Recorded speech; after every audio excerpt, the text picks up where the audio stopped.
wait a minute or two to see if anybody else hops on. Right now we have 35, 36, see? Another minute, we might have a few more. Basically what I'm gonna do today is kind of walk you through what your days are gonna look like when you get here to school, because it's gonna look way different. I'm not going to go into a lot of detail about classrooms because your teachers are going to be sharing that out with you when you arrive on Monday. And I'm also going to ask if there's anything that I may, if I forget anything, that the teachers share out. So what I would like to ask you guys, if you could hold off till the end to save questions up or put those in the chat, because sixth graders were so excited they couldn't control themselves. They were just, whoa, you know. So, and a lot of the questions that they were asking were questions that were going to be answered later in my conversation. So if you guys could just hold off on that, we'll try to get through everything. Also, I'm going to be sending more family information home with the things we discussed today, more specific, so your parents have that in front of them and have them in their hands, because I know as a parent, I would want all that information as well. It's one thing to talk about it, but to see it in print is so much easier and so much better, so you can always refer back to it. So I'm going to go ahead and get started what your day is going to look like when we come back to school. When you come back on Monday, we are going to be starting a 4-day school week in person. We'll still be doing a 5-day week because Friday you will still be attending virtually. Your classes will be shortened on Fridays. It will be the regular start time at 7:40, and you will be dismissed at 11:40 to finish any work that you have or complete, or if your teachers need to help you with extra stuff or checking in. Leah? So on Friday, is it going to be like a Zoom for Yes. the whole school day? Okay. Yes. So your teachers will be sending out, you'll still get Zoom links for Fridays. It just won't be in person. You'll just be, and it will be shortened period of time. I believe it's 40 minutes, 30, 35, maybe 35, 40, 30. Okay. I have a question too. Okay. Is it? Some teachers are saying we should bring our charging cord for our laptop and some aren't, and I don't know. You don't need them, Owen. That's what I'm going to walk through that here in just a minute about what you need to bring with you. Thank you. But that is a great question, because I know there's been confusion. There's been confusion with the high school, but based on what I've been told from our tech department and from our facilities director, we cannot do that. So at this point, we're going to see how it goes. I don't know that you'll actually be on your computer every hour, all hour, that it will, you know, that you will necessarily need them.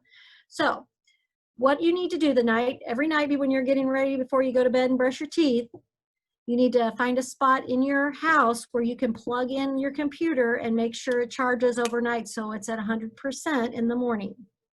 So when you get up, you're going to take care of all your hygiene needs, brush your teeth, brush your hair, take your shower, get dressed, all that good stuff.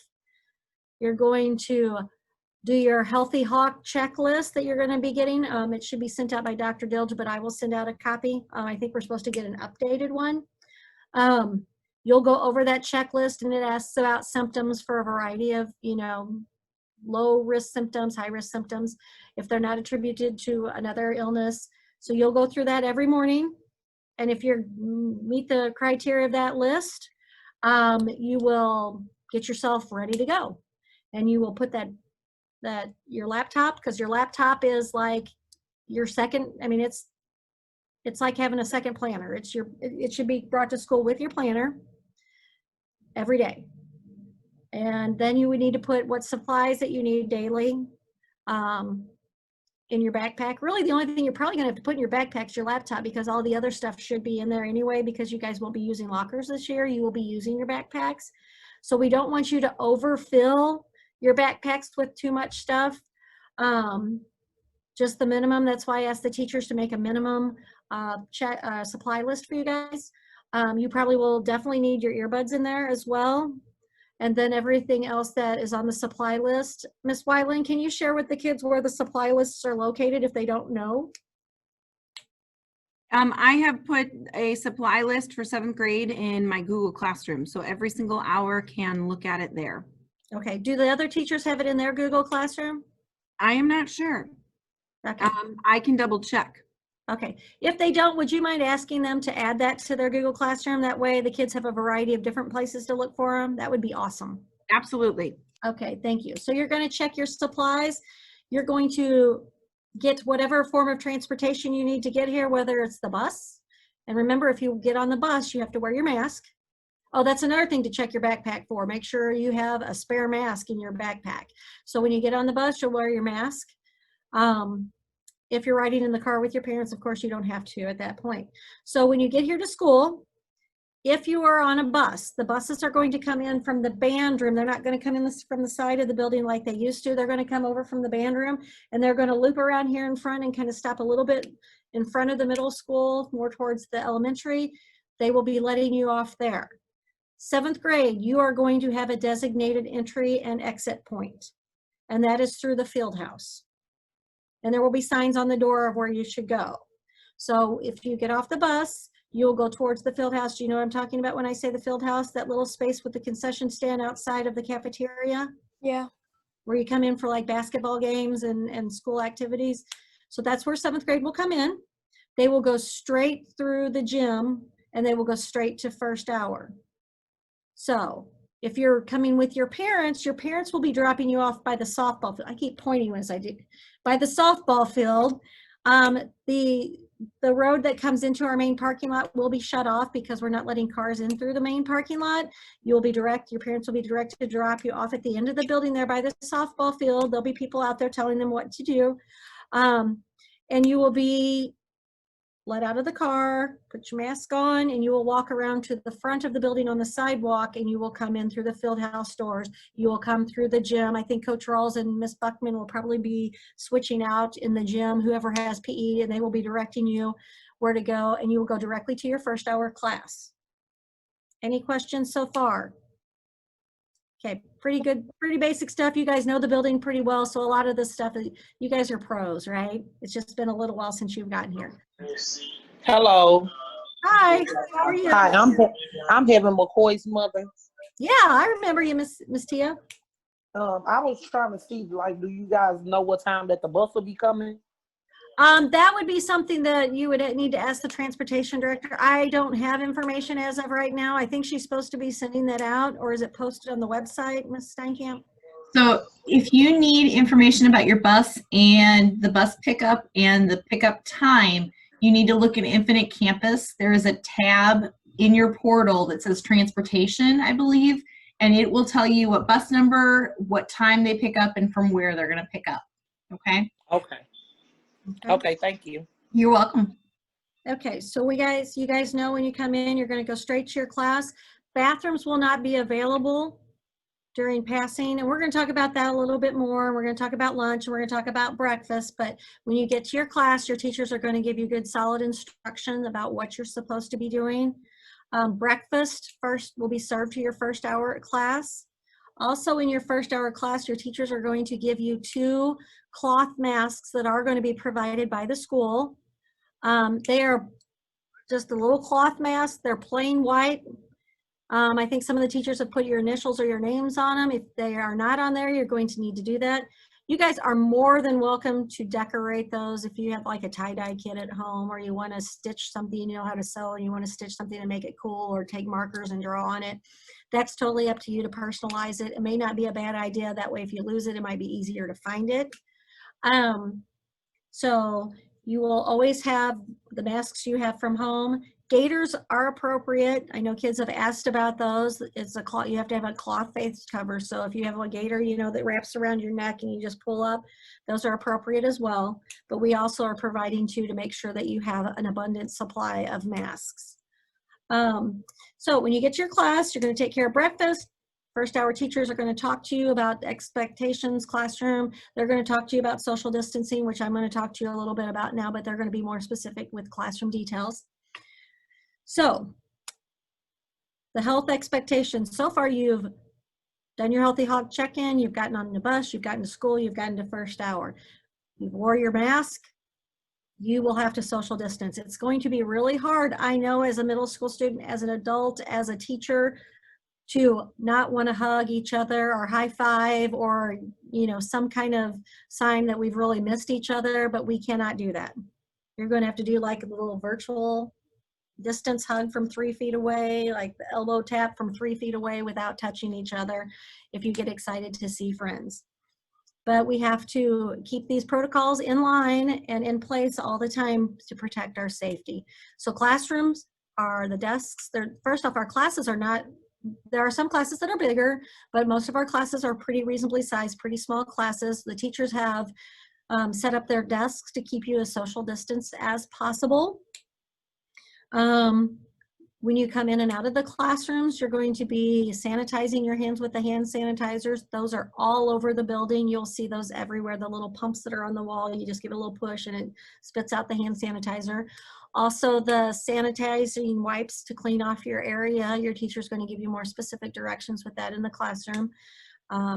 It's not the norm, but it's what we have to do to keep each other safe.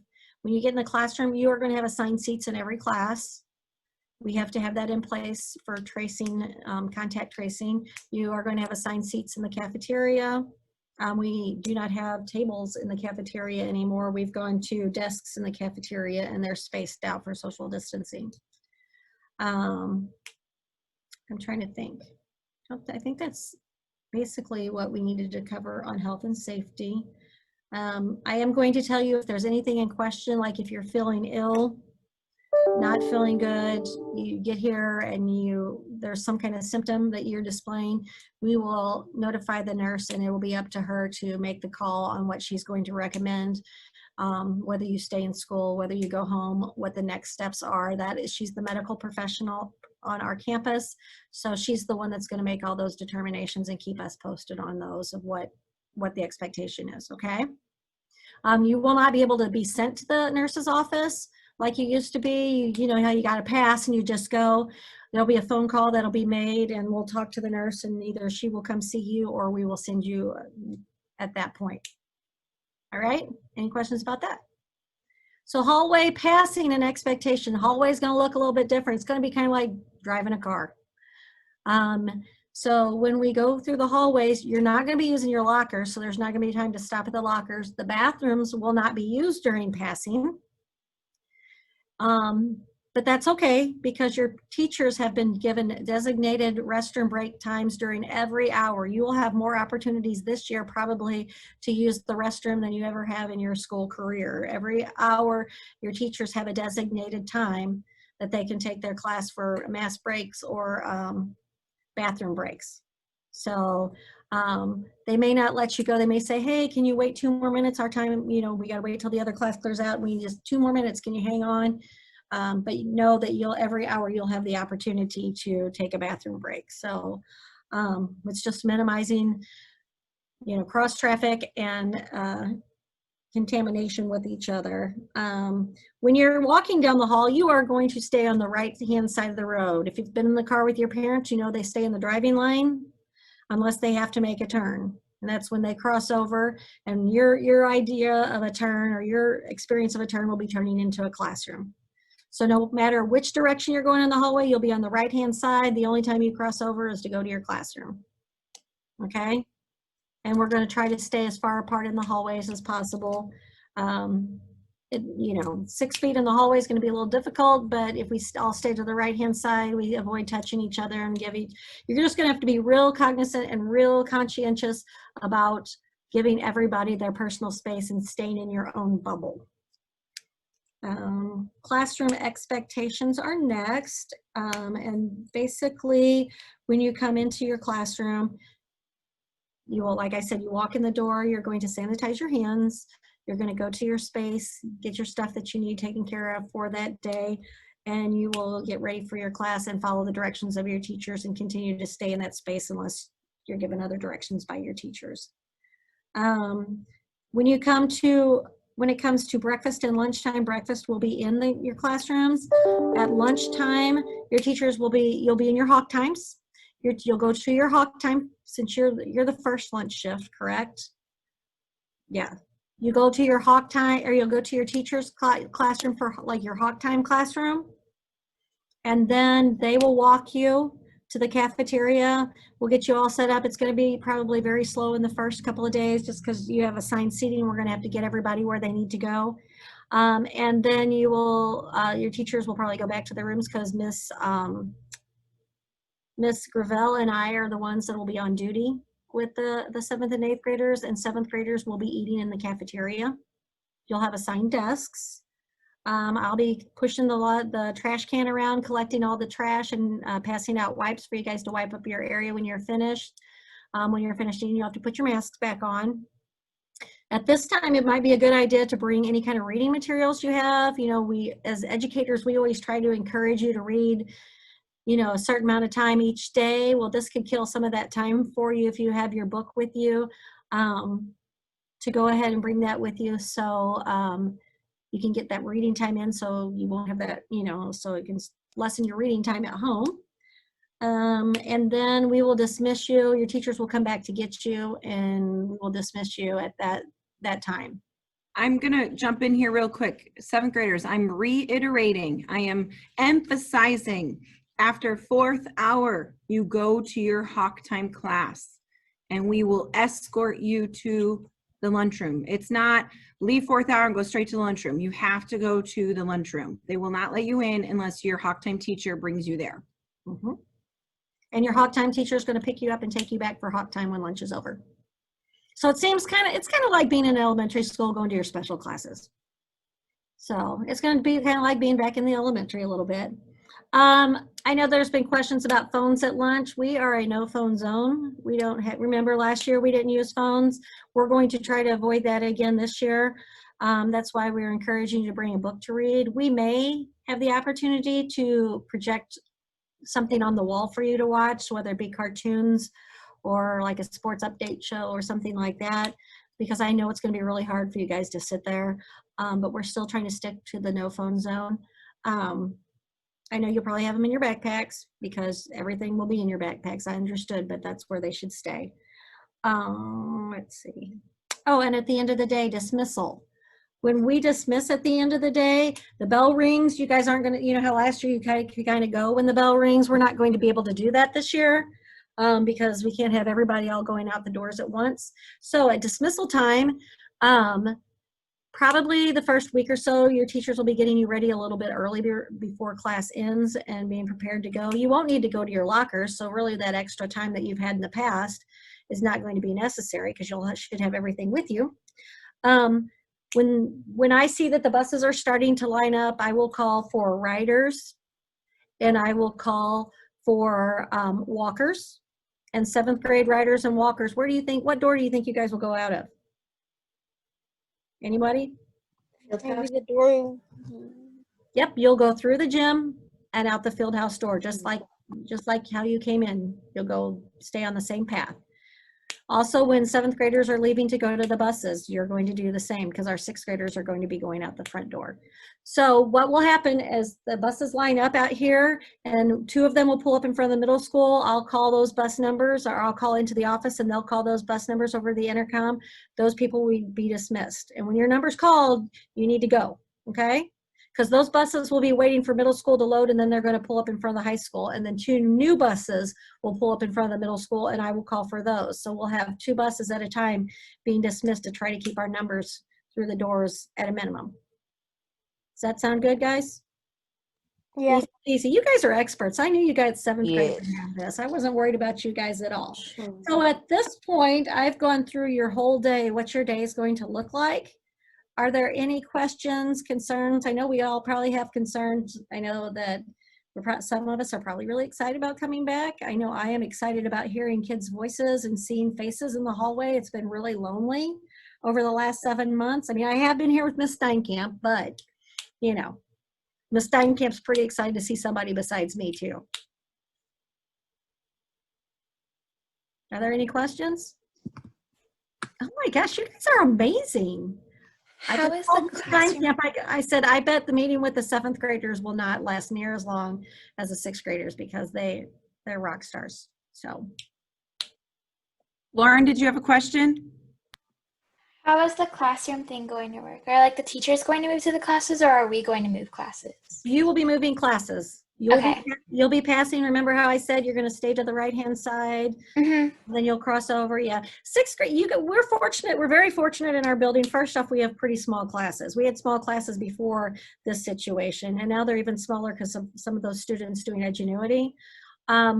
But also, we're very lucky in the fact that our sixth graders are pretty well grouped together. Our seventh graders are in one hallway, and our eighth graders are in another hallway. So we're pretty, separate from each other. The only thing that's going to be a little different that I ask you have some patience with us. When the bells ring between classes, when the bell rings, sixth grade and eighth grade will be moving first.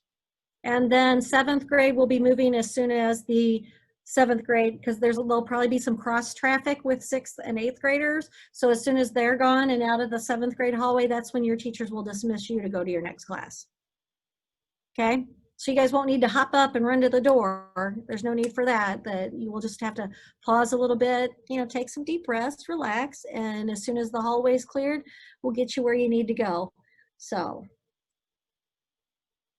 any other questions? All righty. Well, I'm really excited to see you guys. Can't even tell you how excited I am to see you guys. You have no idea. It's going to be amazing. I'm going to be excited to have you guys back.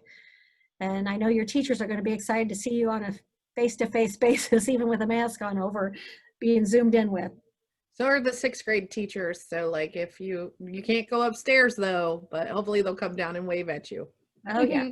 Any teacher you see is probably going to be all giddy and silly acting because we're just so excited to have kids back. So once again, I'm going to be sending some more information out so parents have it in their hands. That'll be coming out this weekend. And I just excited to see you guys. Hey guys, don't forget conferences are Monday night and Wednesday night. So we hope to see your folks on there. And don't forget, there's no school next Friday. Kind of pretty exciting stuff. Thank you. Okay, we'll go ahead and end the meeting yet, so you guys can go and enjoy, get started on your weekend. Bye. Talk to you later, guys. Goodbye. Good